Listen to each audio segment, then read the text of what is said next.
Alrighty, what's up everybody? Peter Gilmore here.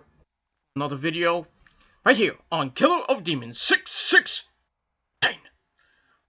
Watching, as always, make sure you like this video and hit that subscribe button down below on this channel and on my other channels, which are down below in the description box. Follow me on Facebook, follow me on Twitter, share this video all over the internet, and tap that bell, turn on all my notifications so you never miss an upload. Now, if any wrestling questions or any general questions, put it down below in the comment section of this video or hit me up via my Twitter page, which is down below in the description box as well. That's all you gotta do. Simple. Alright. On this Wednesday evening, December the 11th, 2019, still here. Well, a day after the new rules and regulations have been put in by YouTube.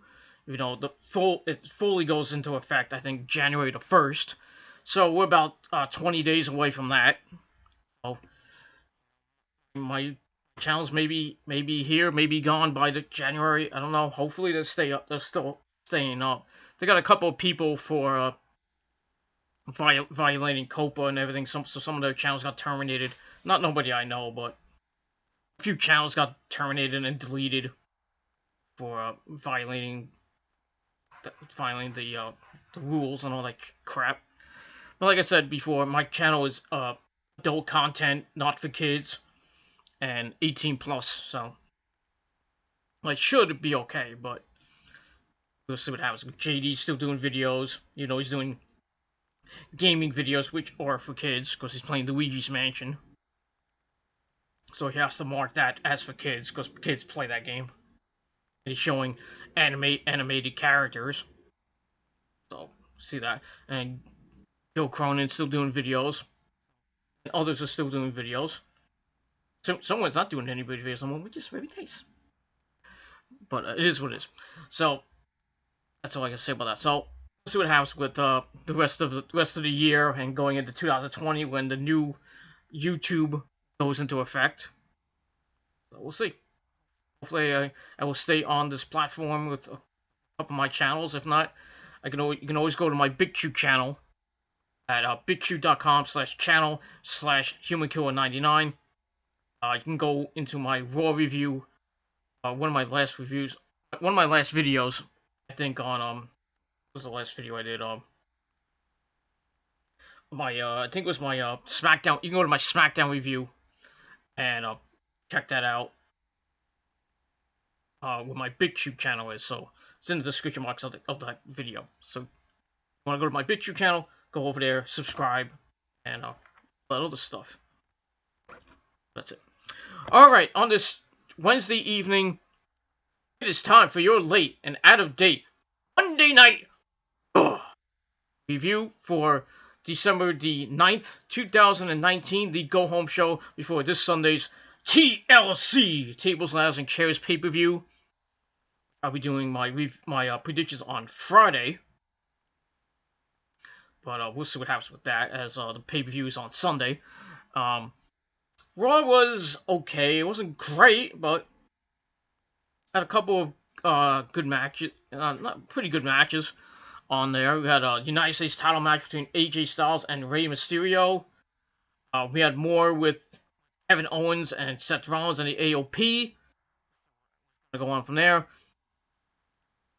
And some other stuff. We had some matches announced for TLC. So let's get into the review. Let's not waste any more of your precious time. And that's all I gotta say about that. Alright, we start off with Jerry Lawler in the ring for... He's emceeing the Lana Rusev. Still going on. This time they're doing the divorce proceedings. He's out there. He tried to help reconcile them and get them back together. They just decided to divorce, and they got to sign the contract. So Lana comes out with her fake lawyer. Rusev comes out alone with a nice-looking Donald Duck shirt. Anyway, so they sit down, and Lana rambles about how she used to love Rusev when the fans didn't. Rusev always made things about him, and fame went to his head. and she claims she's smart, and then blames the WWE, actually, well, as she said it, WE Universe, for their marriage failing. And she talks about the restraining order, which was waived, according to Jerry Lawler. There's still provisions that were met, that had to be met. I forgot what they were, but you can't touch her or some shit like that.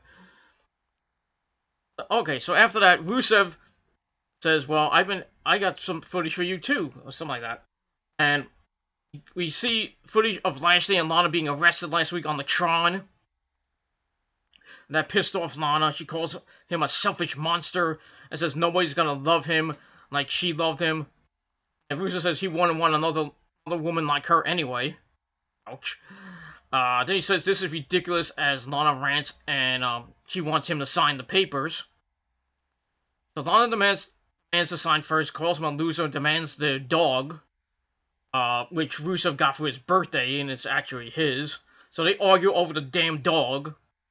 And Lana signs the papers. Then Rusev's about to sign, but he demands that he demands something from Lana, and Lana's like, "Oh, you want sex again? You want sex here? You want sex there? You want everywhere?" And Rusev says he wants a match with Bobby Lashley. So Lashley comes out and basically says he's going to ask Lana to marry him. She would have said yes anyway. Rusev says that she's all yours, and I don't care because she's bad. And he's like, you can have any match you want, Bobby. Then he signs, and after he signs the contract, Lashley grabs his head, smashes it on the table. Then they go outside the ring. Lashley sends Rusev into the barrier a couple times, brings it back in. Rusev comes back with a Mashka kick. And then he picks him up, hits a belly-to-belly suplex through the table. And that ends the segment with Rusev standing tall. So, what's what it was. You know, this is still going on. It's still the highest rated thing on Raw. I don't know why. Hopefully it ends. Hopefully it ends on Sunday. Because this is going too far. And it's going too long. It's just, my opinion, is boring. But we'll see what happens with that. So, I gave the first segment 2.25 out of 5 stars. And we'll see what happens with Lashley and Rusev. We find out later in the show they're going to have a tables match at TLC. I think Lashley will probably win that with help from Lana or something like that. I think Lashley's going to win. I just have a feeling, but that's all I got to say about that. So we'll see what happens on Sunday in that tables match. And that's it. Alright, then we get highlights of the AOP kidnapping Kevin Owens last week. So we're going to see what happens with that. So we go right to Kevin Owens being interviewed by Charlie Caruso. And he says Rollins had AOP attack him and did so because no one wants to follow Rollins. And he stood up to him. He was lucky to get away, and that's a problem for AOP. Then he leaves. He meets with Rey Mysterio. A hug, surprisingly. Rey says if Kevin needs some backup, he has his back. He gives Kevin his pipe that he used on Brock Lesnar. Right before the Survivor Series. And Kevin gets it, and he says he's going AOP hunting. So Kevin Owens on the lookout for AOP, maybe Seth Rollins as well. So we'll see what happens later on in the show. So I gave that 2.25 out of 5 stars, and that's pretty much it. Alright, after that, we get to your squash match. Well, you can call it a squash if you want. Squash match of the week, Drew McIntyre against Matt Hardy, version 1. Version 2, whatever version he is now. Came out like the same thing he came out like last week, like 1998 Matt Hardy. Drew cuts a promo on him, putting smiles on faces, and talks about him having a new son, Bartholomew, last week. Then makes fun of him, and then makes fun of Reby Hardy, blah blah blah. He says they've known each other for a long time, but outside the ring, Matt has made poor choices, so reproducing is likely a bad idea. He obviously let Matt walk away from this fight to be with his son, and then Matt's like, that's it. Nobody talks about my family anymore. He attacks him, hits a twist of fate, and Drew McIntyre goes to the floor, and they go to the floor. Drew cuts him off, slamming him into the ring steps, brings him back in. Drew starts grounding and pounding him. And then Matt came back by sending Drew into the ring post. Hits the side effect, gets a near fall out of that. Goes for a twist of fate. Drew counters, hits the Future Shock DDT. Then he hits the Claymore, and that does it in about a 2-minute match. So I guess Matt's just filling out his dates that he's gonna be gone, because I think he's gone in February for 13 weeks. They said, I don't know how many weeks left. I think he has like maybe 9 or 10 weeks left. So yeah, by February he'll be gone. So I think he's just gonna fulfill his last remaining dates. I don't know if the WWE and him are renegotiating. I heard they were trying to do some renegotiating. But I think it's all about creative control for Matt. I don't know if he says he wants to bring a new character in. I don't know. Jeff's trying to deal with his alcohol problems. He's not. I don't even think Jeff Hardy's gonna come back. But if Matt doesn't go, I think you know where he's gonna go, and it ain't the Ring of Honor. I think he's gonna go with Cody and be with Cody in AEW, and maybe Jeff stays. I don't know. Jeff goes with him, because I don't know what Jeff's contract is. But looks like we might see the Hardys in AEW by next year, if it goes there, if they go there, but depending on the contract. But it is what it is. So I gave the match 2 out of 5 stars, like a squash match, and Drew McIntyre gets the win, and we'll see what happens with him as we move on. Alright, then we get to a video from earlier in the day where Charlotte met with Becky Lynch. And they're talking about the Kabuki Warriors, and they agreed that they don't like each other, and Charlotte proposes they team up to face Kabuki Warriors in a match. And then Becky's like, I'm going to fight them 2-on-1 like you did last week. So Becky Lynch is going to face Kairi Sane and Asuka in a 2-on-1 handicap match, and we'll see what happens with that. So I give that 2 out of 5 stars. Alright, then we go to Kevin Owens still looking for the AOP. He runs into Mojo Rawley, who offers him some direction. He's like, they went this way, they went that way, or maybe they went that way. So Kevin slaps him in the face and walks off. That's don't mess with Kevin Owens. Slap in the face. Forget that. So I gave that 2 out of 5 stars.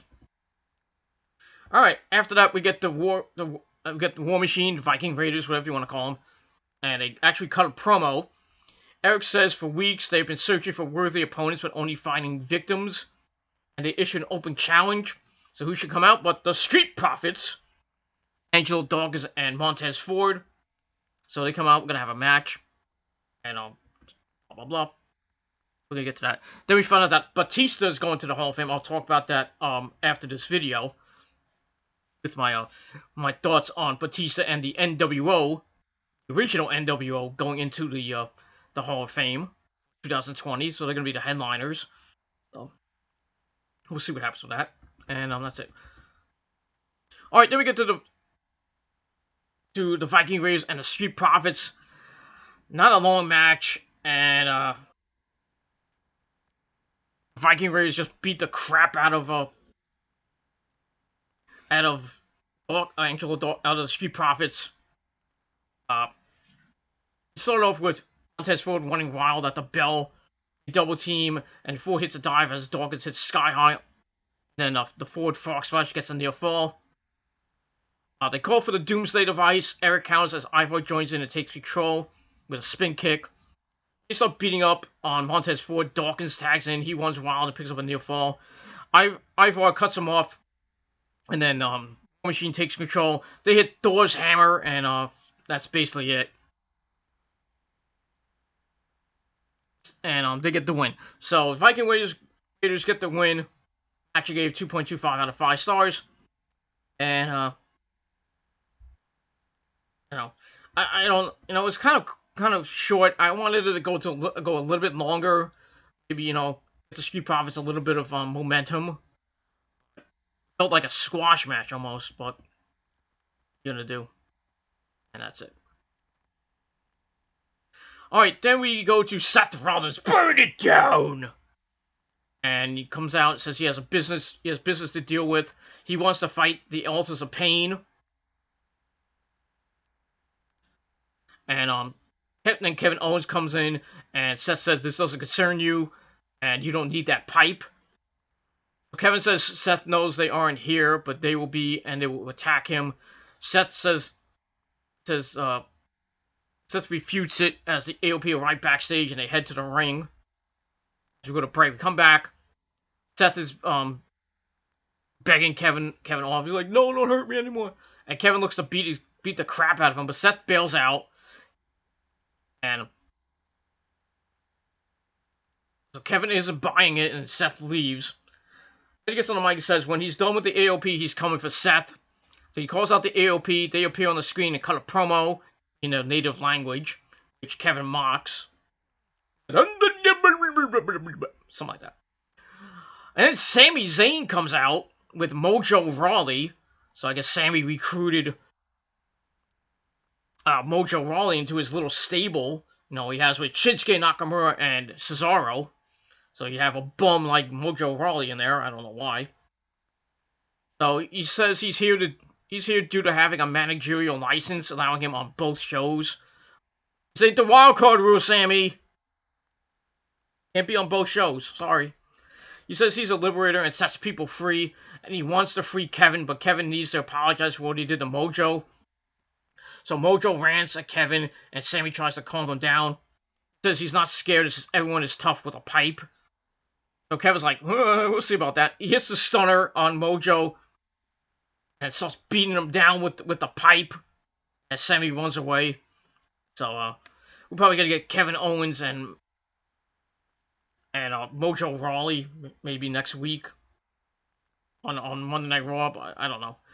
I think Mojo's going to get revenge, but that's all for that. And then he leaves the ring. AOP, as he went backstage, we see him looking for the AOP. So it wasn't a bad segment. I gave it 2.5 out of 5 stars. We'll see what happens with Seth Rollins, the AOP, and Kevin Owens as we continue on in the night. We'll see. Alright, then we get to another short match with Aleister Black taking on Akira Tozawa. Basically, Black beat him up. Tozawa got a couple moves in. Counted a couple moves into a Hurricane Rana, then a suicide dive was cut off by a flying knee strike out on the outside of the ring. Take it back in, he hits Black Mass, and that was basically it. Akira Tozawa was knocked out. So, yeah, Aleister Black gets the win. He picks up the win. Match gave 2 out of 5 stars. And then it was made official that Aleister Black is going to take on Buddy Murphy at TLC. Should be a good match between two strikers. And I think Aleister Black is going to get the win. I wouldn't be surprised if they give it to Murphy, but I think Aleister Black is going to pick up the win. And that's pretty much all I got to say about that. Alright, after that, Charlie Caruso is in the back with Humberto Carrillo. They're talking, and then Zelina Vega and Andrade appear, and they set up a match for coming up next. So we're gonna see that. It should be a good match. See.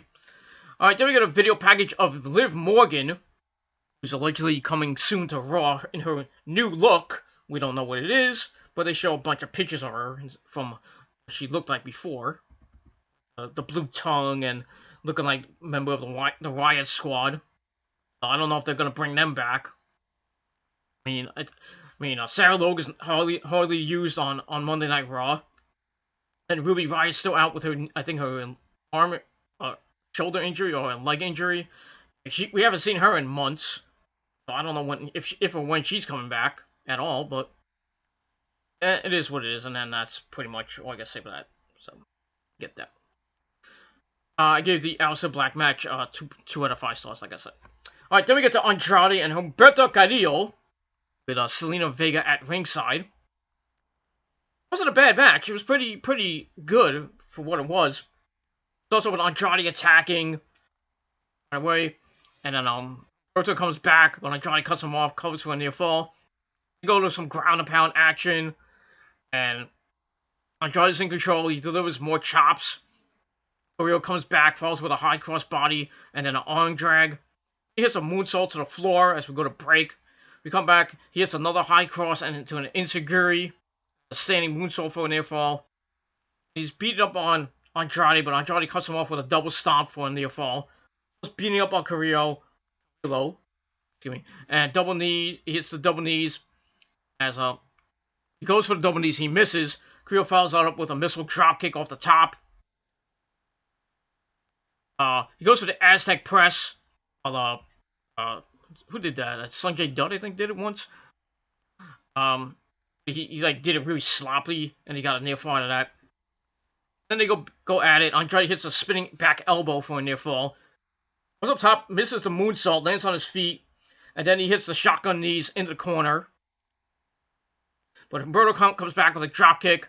Zelina Vega gets involved. She's on the apron, trying to distract the ref. Andrade sends Humberto into her. And Humberto stops right in front of Zelina Vega. And then Andrade tries to attack. He hits Zelina Vega in the back. He hit her in the front. Knocks her off the apron, basically. And then Humberto Carrillo gets a cradle for the pin. So, not a bad match from both these guys. I'll probably see a rematch maybe on Monday Night Raw next week. We'll see. It was a pretty decent match. I gave it 2.5 out of 5 stars. And then afterwards, we see Zelina Vega and Andrade arguing. So maybe some tension in that between them. They might break them up. We'll see. Maybe Andrade turns face. I don't know. I don't think that'd be a good idea, but see what happens with that. And that's pretty much all I gotta say about that. So 2.5 out of 5 stars for that match. You know, it's pretty good. All right, then we get a Rey Mysterio promo, basically talking about the match with AJ in the main event later on. And let's hear from that. So I give that 2.25 out of 5 stars. Then we see Kevin Owens still hunting for the AOP back. And that's it.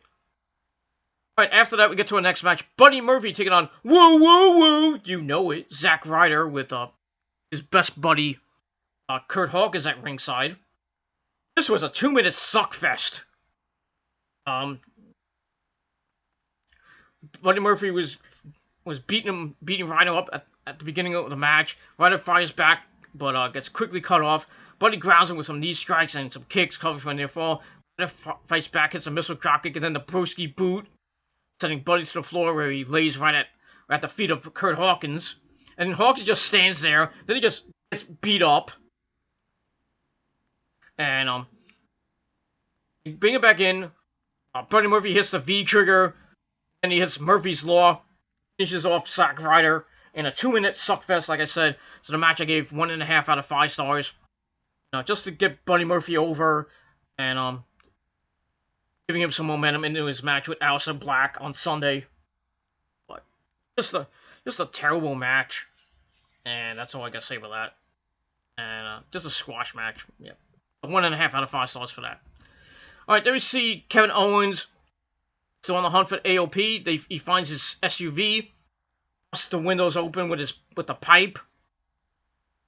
Then he goes to the back door of the SUV, breaks the lock, and he opens the door and there's a person inside. We don't know who it is. He goes to attack the guy, and the AOP attack. They start beating him up, throwing him into the metal gate. They start beating him down. And then he throws him into some equipment, and pipes start falling. Then the man that was in the back of the truck turns around, takes off his hood, and it's Seth Rollins. And he beats up on Kevin a little bit. Then he hits the stomp on the concrete. Ow. And basically that's it. So Seth Rollins is now fully healed, and he cuts a promo after, which I'll get to in a minute. So I gave that part of this segment 2.25 out of 5 stars. So Seth Rollins has now affiliated himself with the AOP. As he goes to the stage, asks the fans what they want from him. They used to get along, but it all went wrong. He did everything right. He didn't take nights off and laid it all on the line for the fans. He defends them in the media, but has constantly been disrespected. He says he didn't have anything to do with the AOP, but you all worship Kevin Owens, who couldn't lace his boots, and he let it slide. He says he wasn't in line with AOP, that was the truth, but what does he have to do, die in the ring? Well, yeah, basically.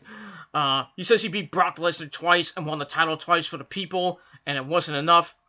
And it's time for him to push back, and the fans' fiction has become fact. He is now aligned with the AOP. They come out, and basically that's it. So they arrive and they leave together, and basically that's it for that. So now we have the Architects of Pain, I think you can call them now.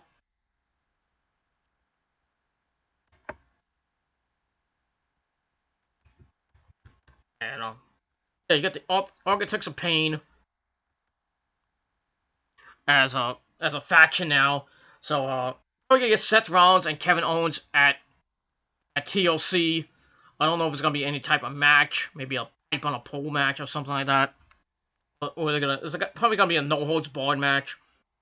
If they do that, I see Seth Rollins winning because I don't think Kevin Owens is gonna win. You know, with the AOP backing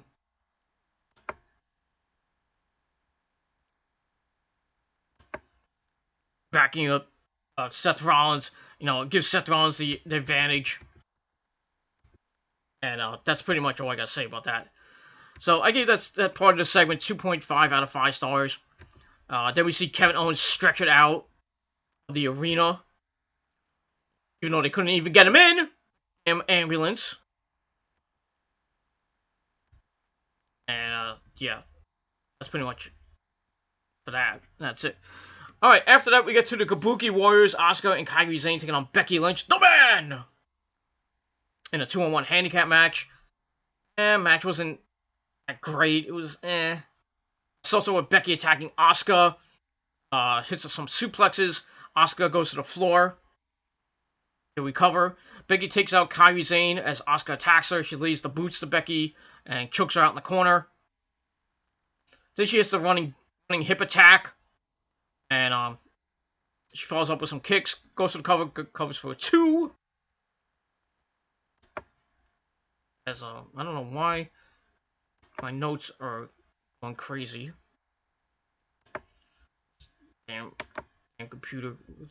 I don't want to hear about your Alti's customary thing.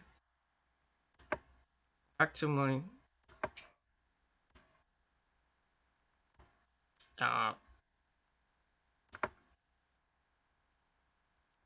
so sorry about that.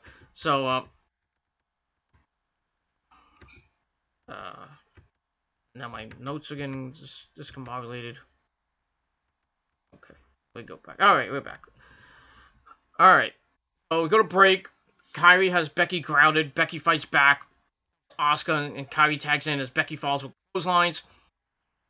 She hits the Bexploder. Then she hits a DDT for a near fall. Sends it to the ropes. Asuka cuts her off. Kairi falls with some strikes, slams Becky to the mat. She goes up top, leaps over Becky as Asuka misses the missile dropkick. Then she hits another. Then Becky comes back with a Bexploder, but Asuka counts into the Asuka lock. Becky counts into an Asuka lock of her own. Kairi makes a save. They bring it to the floor. Becky takes her out. She cuts off Asuka, but eats a knee strike as all 3 women are on the floor. To get back in, they hit. Asuka hits a Shining Wizard for a near fall. They go back and forth with some tags, and they look for the Doomsday Device. It connects, and they get a near fall out of that. Then Kairi goes for the Insane Elbow, but she eats the feet of Becky. Becky hits a Uranagi on Asuka, but Asuka breaks up the disarmer. Then they brawl on the floor, and Asuka takes a chair and smashes into Becky's back and causes disqualification. So Becky Lynch wins by DQ. So I gave the match 2 out of 5 stars. Afterwards, beating up on Becky. Kyrie puts Becky on through a table with the insane elbow, which sets up their TLC match for the women's tag team belts at TLC, which Kyrie and Asuka announced that they will win. They will accept. That's basically it. So all that 2 out of 5 stars, and that's pretty much all I gotta say about that. Alright, then we get an AJ Styles promo talking about winning titles and possibly ending Randy Orton's career. See what happens with that. He talks about the match with Ray, and that was basically it for that. So I give that 2.25 out of 5 stars. And then we find out the NWO, Hogan, Hall, Nash, and Waltman, the original 4, are going into the WWE Hall of Fame. So it should be with Bischoff and the Big Show. And if you think about it, $1 Million Man Ted DiBiase, who was the original guy who brought the NWO in, he should be in the Hall of Fame. I mean, he's already in the Hall of Fame by himself, but he should be with the original NWO. But they didn't put Bischoff on there. They didn't put Big Show on there. I don't know why. I'll talk about that a little bit later. And that's all I gotta say about that. Alright, then Charlotte meets with Becky. They agree to team up together against the Kabuki Warriors. And then the Kabuki Warriors beat the crap out of Charlotte in the hall, laying her out. So that's it. And we find out they challenge Charlotte and Becky for a TLC match on Sunday. Charlotte and Becky agree they want the TLC match with the Kabuki Warriors. So we got matches made official. And that's pretty much all I gotta say about that. Alright, then we get to your really good, your real squash match of the week. Eric Rowan taking on some jabroni. I don't know, we didn't get his name. So this was basically a squash match. It begins with the jobber taking the mystery pet or whatever is underneath that towel or whatever it is. Eric Rowan runs all the way up the ramp, puts it back on the ramp, then he runs all the way around back into the ring, trying to get a count out win.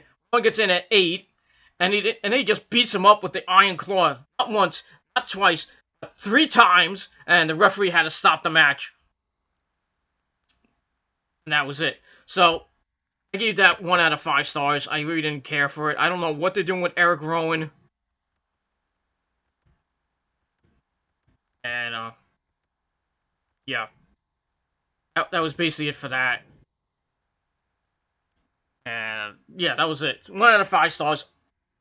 Eventually we're going to find out what's in that case.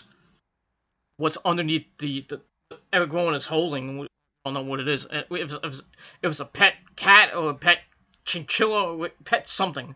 It probably is a pet, but we don't know. No, because we keep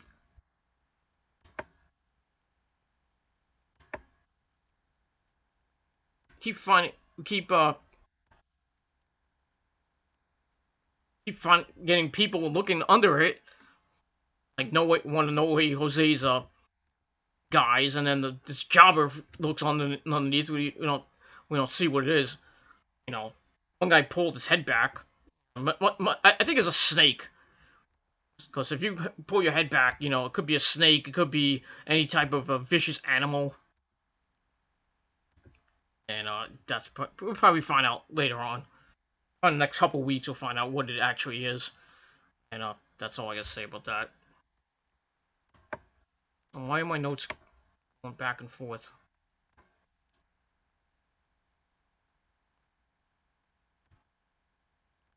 Alright, so after that, we get to the main event for the United States title. AJ Styles taking on Rey Mysterio. Pretty decent match.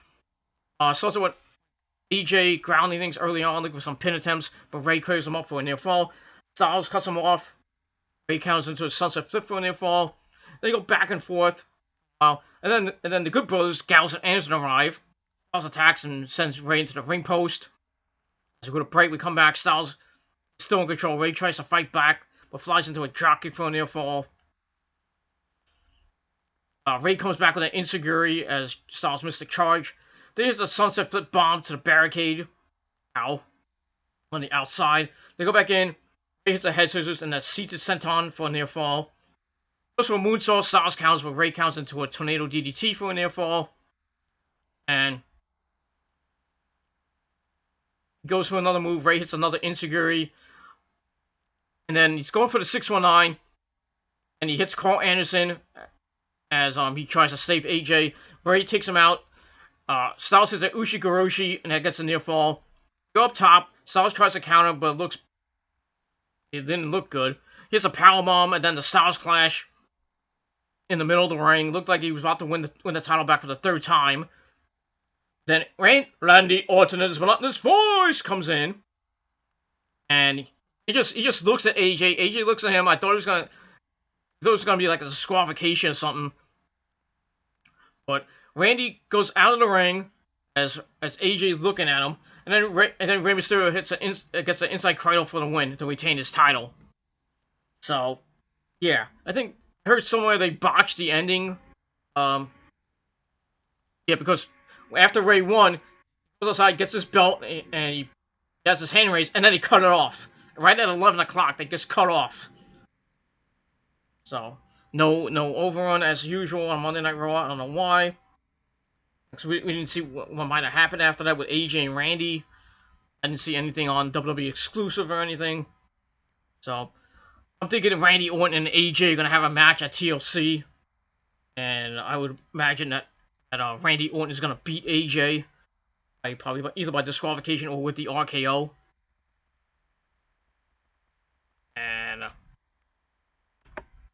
yeah, that's pretty much all I got to say about that. So, Monday Night Raw was... And, sorry, if there's any lagging in the video, I apologize. So, that's all I gotta say about that. So, thank you all for watching this video. 6 out of 10 stars for Raw.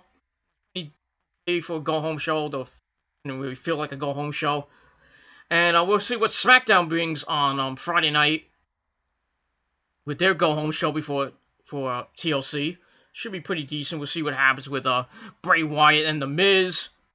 See, Daniel Bryan may come back. See what happens with that. And then some other matches might be announced on SmackDown for the pay-per-view. But like I said, I'll do my predictions on Friday for the pay-per-view. And I'll do my Final Battle predictions tomorrow night on TGC 158. 157, I should say. And 157, 158, I forgot what number I'm up to. And that's pretty much all I gotta say about that. So, thank you for watching. Send your questions down below if you have any questions regarding Monday Night Raw, or SmackDown, or Impact Wrestling, or Ring of Honor, New Japan Pro Wrestling, AEW, anything in the indies you want me to talk about. Put it down below in the comment section of this video, and get to a Q&A hopefully soon, but we never know. And that's it. So, thank you for watching. I'm gonna watch AEW in just a little bit. I'm gonna do my thoughts on the NWO and Batista getting put into the Hall of Fame. And then we're going to go to AEW. I'm going to watch AEW. And I'll do my AEW and NXT reviews tomorrow night. And that's pretty much all I got to say about that. So thank you for watching. I'm out. Peace! Bitches.